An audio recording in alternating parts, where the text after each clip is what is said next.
Бүгінгі видеода мен қарындасыма рекламадан не көрсем соны алып беретін болам. Бірақ та ол оны оңайшылыққа алмайды. Осы көрсеткен заттарға ол таң қалып эмоциясын көрсетпеу керек. Ал егер эмоциясын көрсетіп қойса, онда все болды, ешқайсысын алмайтын болады. Сіздердің ойларыңызша бұл оңай болып сезілетін шығар, бірақ та ол олай емес. Келесі видео тез шыққанын қаласаңыздар 135 мың подписчик немесе 3 мың лайк жинап тастайық. Видео өте қызық болды, еңбегін бағалап, астында қызыл кнопка подписаться болса, міндетті түрде бас кет, ал біз видеоны бастаймыз. Йо-йо, бәріңе сәлем достар, сендер әдетте мен Ерда және де менің жанымда Илана. Енді бүгін қандай видео түсіретінімізді білесің бе? Жоқ. Мысалы сен әдетте телевизор көріп жатасың, сол кезде көптеген рекламалар шығады ғой, дұрыс па? Иә. Сол кезде күшті бір жейтін заттар шыққанда жегің келеді ғой рекламадан, дұрыс па? Бүгінгі видео сол арманыңды орындайтын видео деп айтсам болады. Бірақ та бәрі оңай емес. Мен саған бір заттарды көрсетем, егер де сол заттарға сен таң қалмай, вау деген сияқты бір ешқандай эмоциясыз жүретін болсаң, онда саған сол челлендж бұйыратын болатын. Телевизордан қандай реклама көресің, сол заттарды алатын боласың. Егер де мен көрсеткен заттарға вау деп айтып қоймасаң. Эмоция вообще көрсетпейсің, түсіндің ба? Кстати, телевизордағы реклама заттары просто рандомный болады. Кез келген бір нәрсе болуы мүмкін. Мысалы, ферри болуы мүмкін. Ферри алса сен қолданасың да, ыдыстарды жуып тастайтын боласың, иә? Ал егер де керісінше жейтін заттар шықса, онда сен смело соларды жеп жүретін боласың, күшті ма? Ал егер де жер жуатын зат шықса, или туалет тазалайтын зат шықса, онда сен туалеттердің бәрін тазалап шығатын боласың. Все, короче, сіздерге түсіндіре алдым деп ойлаймын. Егер де әрі қарай түсінбей жатсаңыздар, короче, қазір видеодан көріп өздерің түсініп жатарсыңдар. Кеттік, бастаймыз. Енді бірінші таңғалдыратын затта бізге мынандай шаш кептіретін керек, и потом барып мынандай тайнесінен доп. Не болатын, бәлкім біразыңыз түсініп тұрған шығарсыздар. Короче, қазір ешқандай эмоция көрсетпе, түсіндің бе? Жарайды. Егер де қазір ақта көрсететін болсаң, өкінішке орай сен рекламадағы заттарды аламайтын боласың. Түсіндің ғой? Иә. Түсіндің ғой? Иә. Тогда қазір бастайық. Енді Илана, мынаған қара. Мынау обычный шаш кептіретін, иә? Не? Жел кетеді, дұрыс па? Мысалы, қара. Мынаны біз қоссақ, бұл басқа жаққа ұшып кету керек, дұрыс па? Иә. Бірақ та бұл олай жүзеге аспауы мүмкін.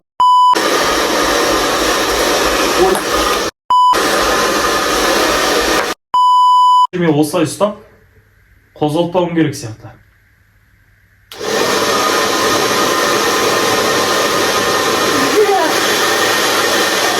Қалай, күшті ма? Асманда ұшып тұр ма, просто ұшып көріп тұр ма? Бұл қараңда неше тұға болады армені.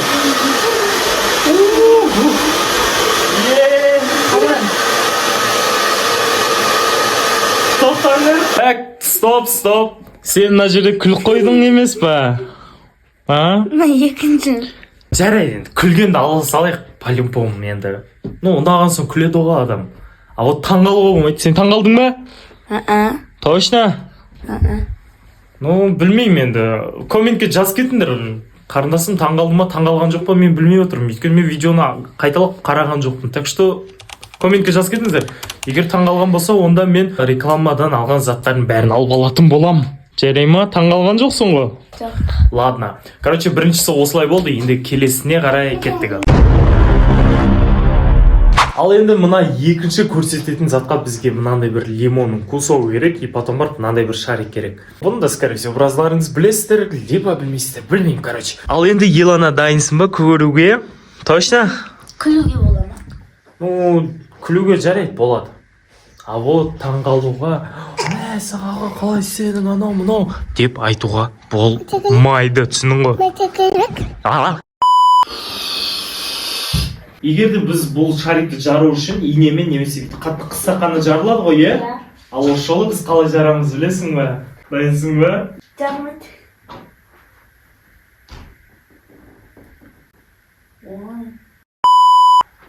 Интересно. Че-то бір нәрсені дұрыс істеген жоқпыз. Қазір қайтадан жені көретін боламыз. Осыдан соң шықпаса, білмеймін енді. Давай. Тура осы сәтті мен вообще түсінбедім. Шарик вообще жарылмай тұрды, и тосаттан тұрып жарылып кетті ғой, вообще түсініксіз жағдай болды, короче. Ю. Я. Ю кетті. Тоқта, бізде бұл ең бастысы емес. Елана, сен қорқып, таңғалдың ба бір нәрсе болып? Точно? Точно ма? Точно ғой?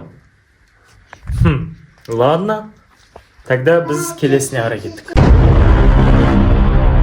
Мына үшіншісінен бізге керек заттар: зажигалка, шам, барып обычный сол бағанағы лимон керек.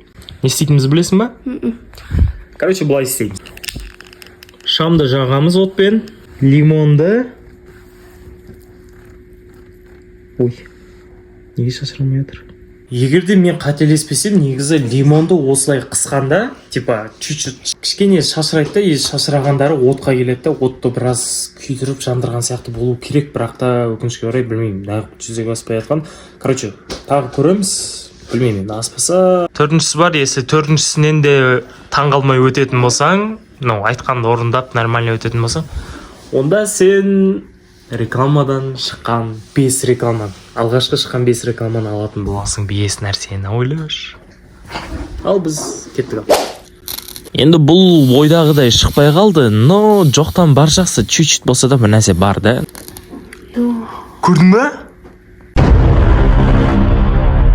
Енді мына соңғысы енді біраз оңайырақ. Егерде вообще жауап бермей сөйлемесең, онда сен ұтатын боласың. Тура осылай мен қарындасым психологиясын бұзайын деп отырмын. Қалай дейсіңдер ғой? Короче, біреуге бап үндемесеңіз, типа ақша ұтып аласыз деп. Короче, қазір TikTokта көп қой сондай, типа ақша ұтып аласыз, ойнайсыз ба дейді. Потом бір анау сөйлесе, если я деп или бір сөз айтып қойса, онда уже все. Басталмайды, сразу автоматически ұтылды деген сөз. Типа тура сол сияқты, егерде қазір қарындасым бір сөз болса да айтып қойса, онда все. Рекламадан еш нәрсені алып бермейтін болам. Түсініңіздер деп ойлаймын. Короче, көрейік не болатын. Ал енді сен дайынсың ба? Дайынсың ба? Жарайды онда. Сен мысалы реклама шыққанда не алғың келеді? Не істеп жатсың? Неге сөйлемейсің? Неге сөйлемейсің, сөйлесең? Жарайды енді. Бұл сөйлемеді өкінішке орай. Бірақ қарындасымды сөйлету, номер 2 попытка. Тұтқан болсаңыз, не алғаныңызда қалаушы едіңіз? Осы сұраққа жауап бересіз ба? Жауап берсеңізші. Жауап бер деймін. Ладно. Қарындасымды сөйлету, номер 3 попытка. Соңында тағы бір нәрсе айтқың келе ма? Айтқың келе ма? Қуанышқа орай осы жарысты қарындасым смело өтіп кетті. Енді жеңімпаздан 1-2 сұхбат алсақ. Сұхбат айтып жіберіңіз. Айтсаңызшы. Деп бір рет сөйле болды. Сөйле деймін. Сөйлейсің ба, сөйлемейсің ба? Сөйлейсің ба? Сөйле деймін.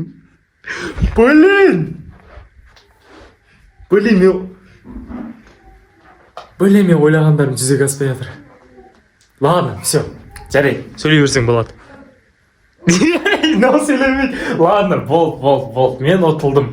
Так, енді, короче, қазір телевизорды қосамыз да. Алғашқы шыққан 5 рекламаны қарындасыма алып беретін болам. Кеттік. Короче, біз ойлана келе 31-ші каналды қоса салдық. Мынаяқта бір фильм жүріп жатыр екен. Қазір фильм біткен соң резко видеоны қосамыз да и алғашқы 5 рекламаны сатып алатын боламыз. Көреміз, короче, кеттік. Елана, қандай реклама шықсын деп ойлайсың?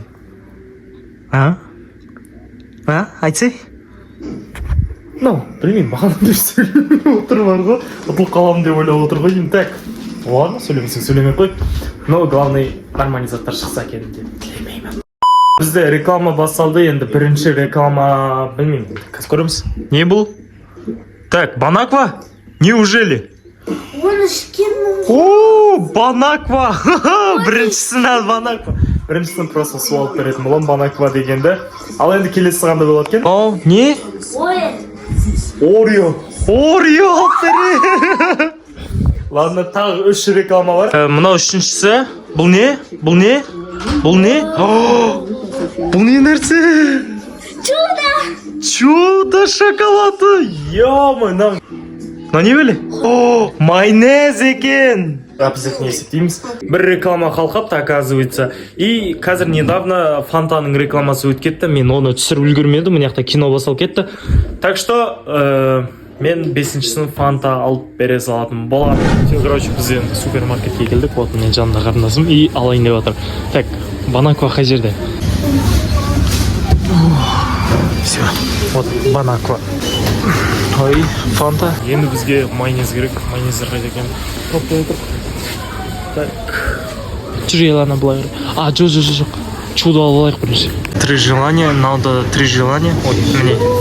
Короче, кетчуп алсам с 3 желания, потому что майонез ұнамайды маған. Самый последний бізде Орео. Все, короче, достар, осы жерден видеоны аяқтайық деп жатыр. Короче, міне заттарды алдық. Көрсет, міне Орео, Фанта, потом бар 3 желания, потом чудо и банаква. Короче, все, видео осы жерден аяқталатын болады. Сіздермен әдеттегідей болған мен Ердаш, және де келесі видеода кездескенше барлықтарыңызға давайте. Осы жерге дейін көргендеріңе рахмет.